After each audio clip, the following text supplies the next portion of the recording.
Assalomu alaykum aziz tomoshabinlar. Bugun siz bilan juda muhim mavzuni muhokama qilamiz. Bu mavzu har bir uy-joy egasiga, ayniqsa pensionerlarga bevosita taalluqli. Agar sizda kvartira bo'lsa va siz pensiyada bo'lsangiz, demak, bu video siz uchun hayotiy ahamiyatga ega. Nima uchun deysizmi?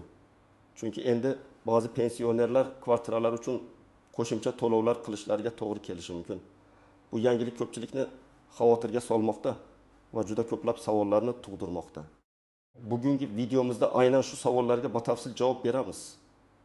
Qonunchilikdagi nozik jihatlarni tushuntiramiz va siz nima qilishingiz kerakligini aniq aytib beramiz.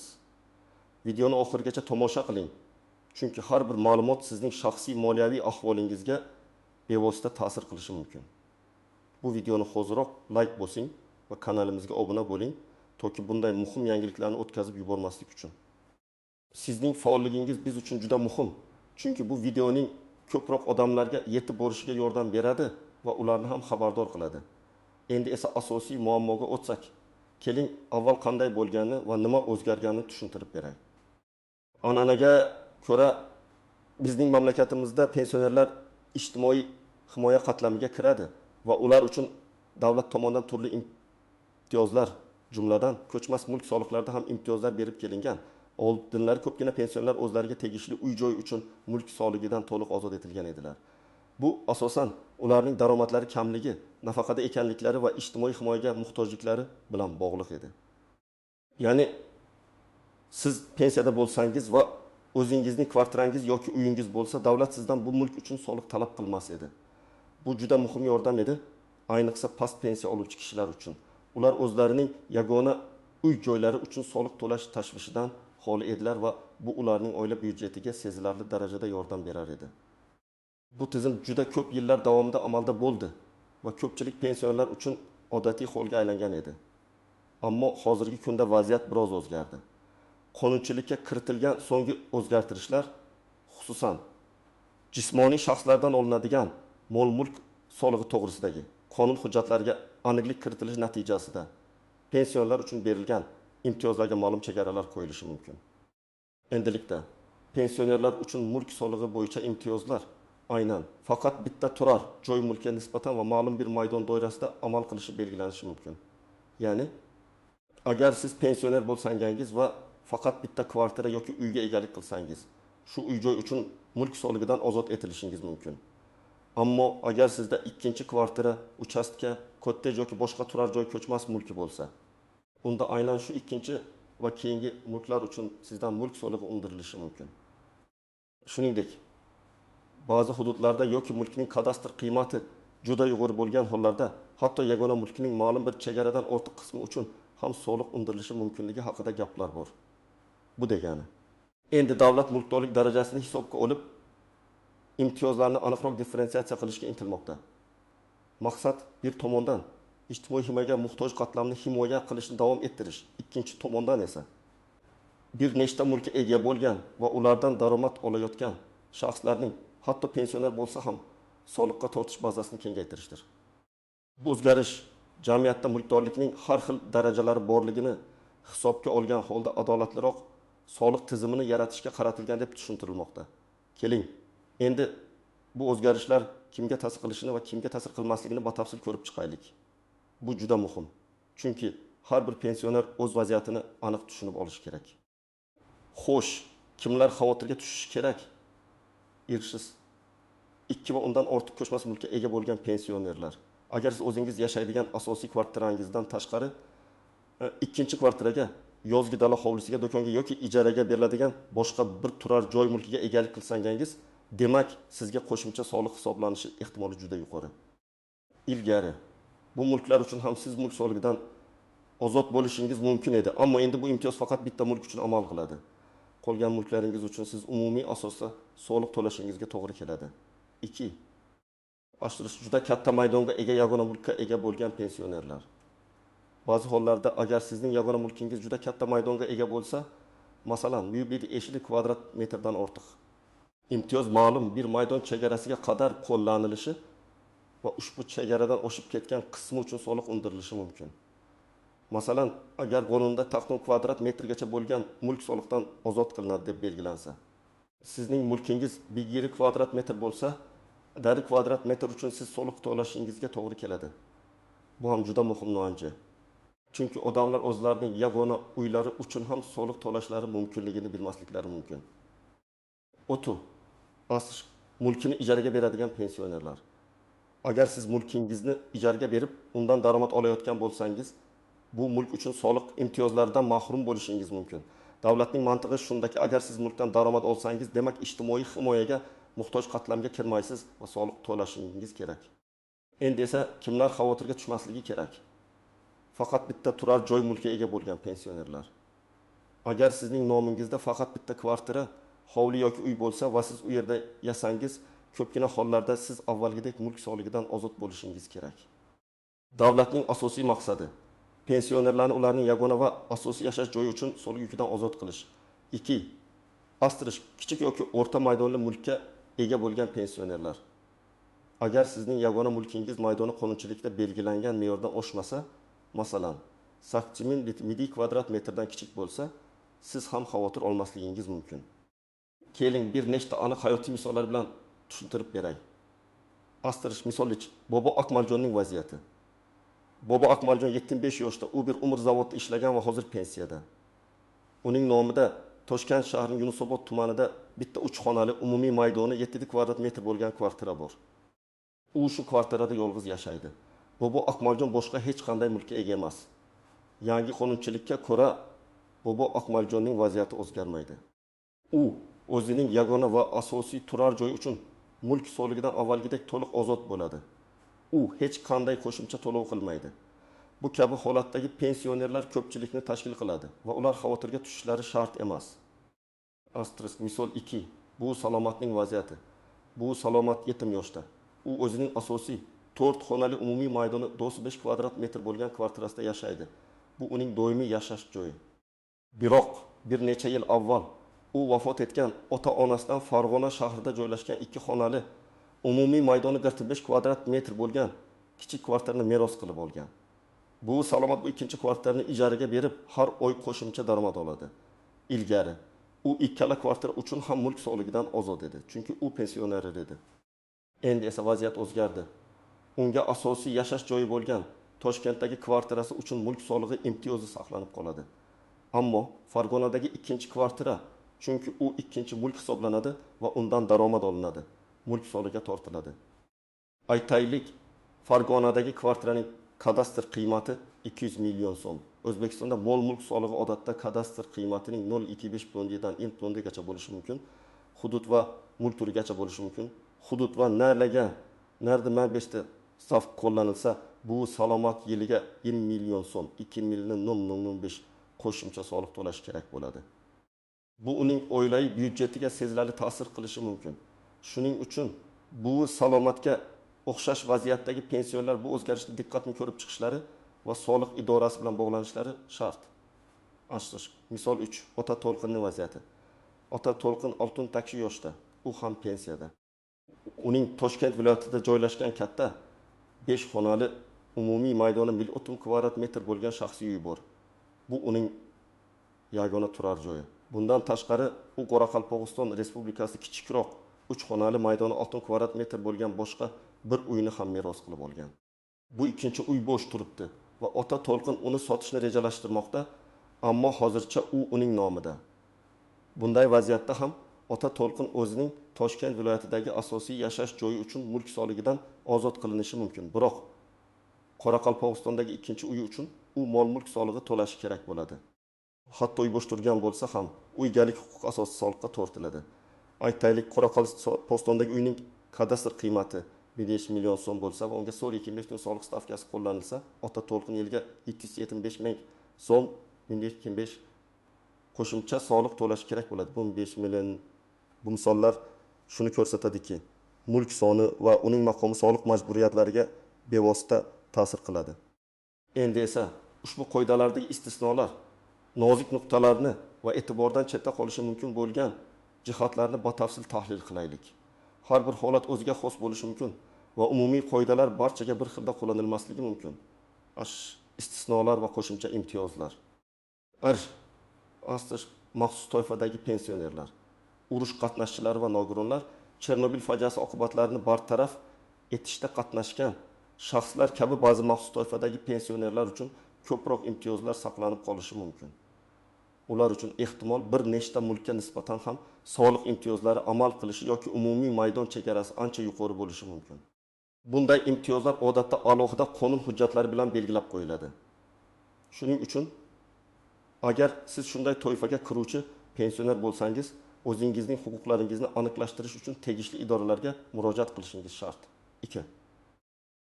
Davlat ehtiyojlari uchun ajratilgan mulklar.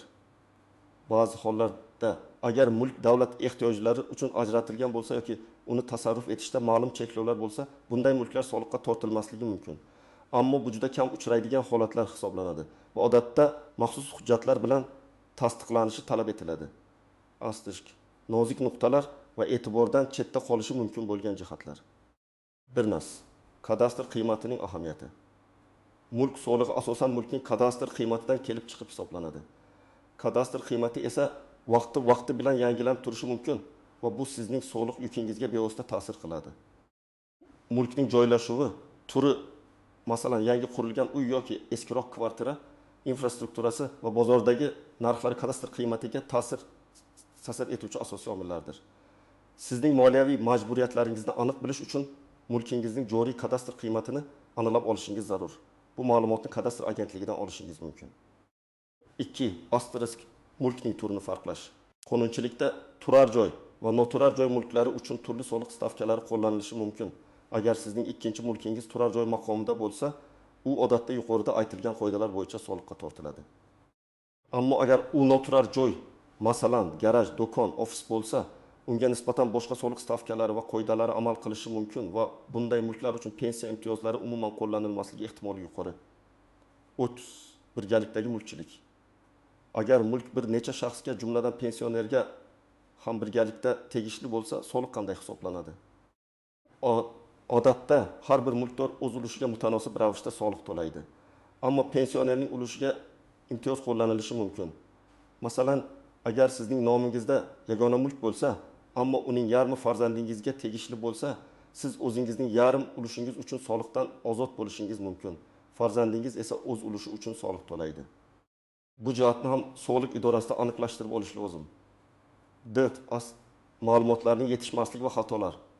Eng katta xavflardan biri pensionerlarning yangi qonun hujjatlari haqida yetarli ma'lumotga ega emasligi. Ba'zan soliq idorasidagi ma'lumotlar bazasida ham xatolar bo'lishi mumkin. Natijada sizga noto'g'ri soliq hisoblanishi ehtimoli bor.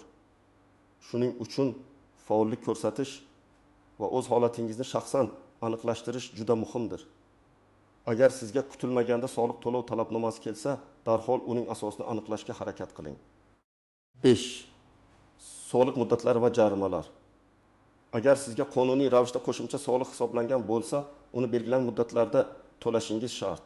Soliq to'lov muddatlarini o'tkazib yuborish penya va jarimalarga olib kelishi mumkin. Bu esa qo'shimcha moliyaviy yukni keltirib chiqaradi. Bunday noxush vaziyatlarga tushmaslik uchun soliq muddatlarini diqqat bilan kuzatib borish kerak. Soliq to'lov talabnomalari odatda pochta orqali yoki elektron tarzda yuboriladi. Agar siz o'z vaqtida talabnoma olmagan bo'lsangiz ham, bu sizni javobgarlikdan ozod qilmaydi.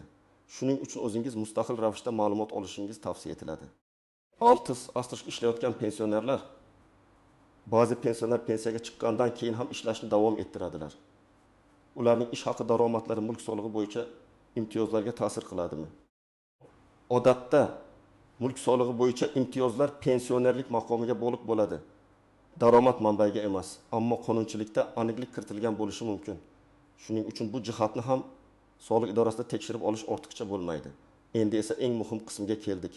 Bu o'zgarishlar sharoitida siz nima qilishingiz kerak? Amaliy maslahatlarim va aniq ko'rsatmalarim sizga vaziyatni to'g'ri baholashda va kerakli choralarni ko'rishda yordam beradi. Amaliy maslahatlar. Sizning harakat rejangiz ma'lumot to'plash va hujjatlarni tartibga solish. Barcha ko'chmas mulk hujjatlaringizni ko'rib chiqing.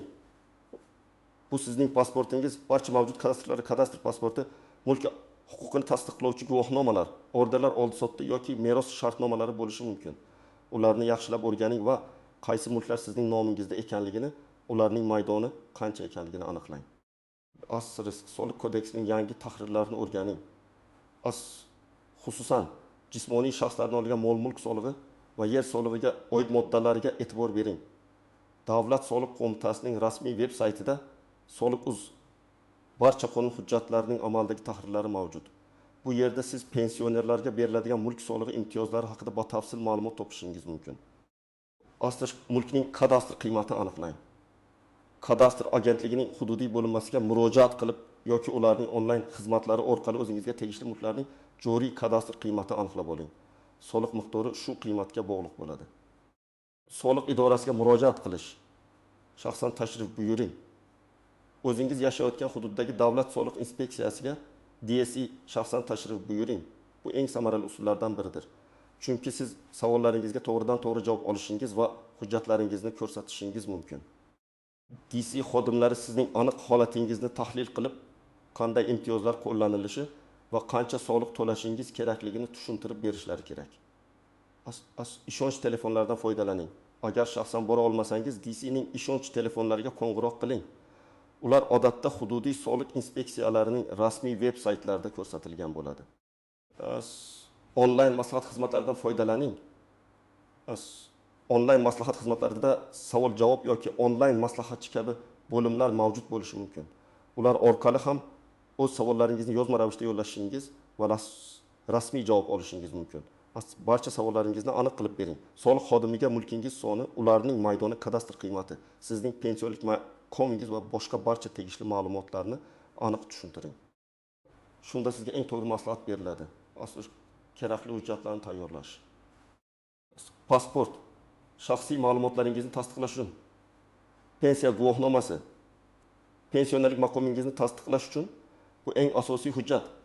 Har bir mulkning kadastr hujjatlari mulkingizga egalik huquqini, uning maydon kadastr qiymatini tasdiqlovchi hujjatlar. Mulk huquqini tasdiqlovchi boshqa hujjatlar. Masalan, oldi sotish shartnomasi, meros guvohnomasi, sovg'a shartnomasi va hokazo. Agar mavjud bo'lsa, imtiyozlarga oid boshqa hujjatlar, nogironlik guvohnomasi, urush qatnashchisi guvohnomasi kabi. Bu hujjatlar sizga qo'shimcha imtiyozlar berilishiga asos bo'lishi mumkin. Kod. Ariza berish va aniqlik kiritish, yozma ariza bering. Soliq idorasida sizga tegishli soliq imtiyozlari to'liq qo'llanilganligini aniqlash va barcha mulklaringiz bo'yicha soliq hisob-kitoblarini tekshirish uchun yozma ariza bering. Arizangizning nusxasini kiruvchi hujjatlar jurnalida ro'yxatdan o'tkazganingizni tasdiqlovchi shtamp bilan o'zingizda saqlab qoling. Bu keyinchalik yuzaga kelishi mumkin bo'lgan muammolarni hal qilishda siz uchun asos bo'ladi. Agar sizga qo'shimcha soliq hisoblangan bo'lsa, uning qonuniy asosini so'rang va tushuntirish talab qiling. Qanday qonun moddasiga asosan qaysi mulk uchun va qanday stavkada soliq hisoblanganini aniqlab oling. Noto'g'ri hisob-kitoblar aniqlansa, tuzatish kiritishni so'rang. Agar sizningcha soliq idorasida xato hisob-kitoblar qilingan bo'lsa, darhol shu xatolarni tuzatishni talab qiling. Buning uchun asoslovchi hujjatlaringizni taqdim eting. 5. To'lovlarni o'z vaqtida amalga oshirish. Qonuniy hisoblangan soliqlarni to'lang. Agar sizga qonuniy ravishda qo'shimcha soliq hisoblangan bo'lsa, jarimalardan qochish uchun uni belgilangan muddatlarda to'lang. Odatda mulk solig'i yilning 2-yarmida, odatda 15 oktyabrgacha to'lanadi. Ammo aniq muddatlarni soliq idorasida aniqlashtiring. To'lov kvitansiyalarni saqlab qo'ying. Barcha to'lov kvitansiyalarini kamida 3 yil davomida saqlash tavsiya etiladi. Bu kelajakda yuzaga kelishi mumkin bo'lgan har qanday tushunmovchiliklarni hal qilishda sizning isbotingiz bo'lib xizmat qiladi. 6. Yuridik maslahat. Professional yuristga murojaat qiling. Agar sizning holatingiz murakkab bo'lsa, soliq idorasining javoblari sizni qoniqtirmasa yoki qonunchilikdagi o'zgarishlarni mustaqil ravishda tushunishga qiynalsangiz, professional yurist yoki soliq bo'yicha malakali maslahatchiga murojaat qiling. Ba'zi yuridik firmalar pensionerlar uchun bepul maslahatlar ham berishi mumkin. Mutaxassis sizning huquqlaringizni himoya qilishga va muammolarni hal qilishga yordam beradi. Aziz tomoshabinlar, ko'rib turganingizdek, bu mavzu bir qarashda oddiy ko'rinsa-da, uning juda ko'p nozik jihatlari bor. Pensionerlarimizning ijtimoiy himoyasi davlat siyosatining muhim yo'nalishi bo'lib qoladi. Ammo qonunchilikdagi o'zgarishlar hammamizdan xushyo'xorlikni va o'z huquqlarimizni bilishni talab qiladi. Davlat tomonidan berilayotgan imtiyozlar har doim ham doimiy bo'lavermaydi va ularga o'zgartirishlar kiritilishi mumkin. Shuning uchun har bir fuqaro, ayniqsa pensionerlar, o'z mulklari bilan bog'liq soliq majburiyatlari haqida doimiy ravishda xabardor bo'lib turishlari shart. O'z vaqtida ma'lumot olish va kerakli choralarni ko'rish sizni kutilmagan moliyaviy yuklardan himoya qiladi. Bugun men sizga shu mavzu bo'yicha maksimal darajada to'liq va tushunarli ma'lumot berishga harakat qildim. Sizga berilgan maslahatlar amalda yordam beradi degan umiddaman. O'z fikrlaringizni, savollaringizni, balki siz bilan sodir bo'lgan vaziyatlarni izohlarda yozib qoldiring. Sizning shaxsiy tajribangiz boshqa tomoshabinlar uchun ham juda foydali bo'lishi mumkin. Barchamiz birgalikda bir-birimizga yordam berib, qonunchilikdagi o'zgarishlarni o'zlashtirishimiz kerak. Videomiz foydali bo'lgan bo'lsa, albatta like bosing va agar hali obuna bo'lmagan bo'lsangiz, kanalimizga obuna bo'lishni unutmang.